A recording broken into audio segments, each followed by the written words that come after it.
આ 23 જૂને સોમ પ્રદોષ છે, સૌરાષ્ટ્રે સોમનાથમ છે અને એ દિવસે કોઈ પણ માણસ ખાસ કરીને જો સોમનાથ દાદાના, સોમનાથ મહાદેવના દર્શન કરશે અથવા તો કરે છે તો એની જન્મકુંડલીમાં ચંદ્રને સંબંધિત જે સમસ્યા છે કે દોષ છે ચંદ્રની એ દૂર થશે. માનસિક બીમારી કે માનસિક અશાંતિઓ છે તો ક્યાંક ને ક્યાંક એમાં તમને થોડી રાહત મળશે.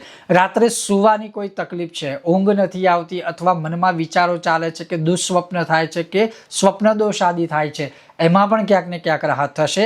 એ દિવસે અવશ્ય સોમનાથ દાદાના દર્શન કરો, શિવજી ઉપર દૂધ અર્પણ કરો, શિવજી ઉપર દૂધ ચડાવો તો અવશ્ય શિવજીની કૃપા પ્રાપ્ત થશે. કારણ કે સોમનાથ એટલે સોમના નાથ, અને જે સોમનાથ છે જગતના નાથ અને એનું નામ છે મહાદેવ સોમનાથ. અને આ સોમ પ્રદોષે જો આ કરીએ તો આપણને બહુ જ ફળ પ્રાપ્ત થતું હોય છે અને એ છે 23 જૂને. ઓમ ગણેશ હર હર મહાદેવ.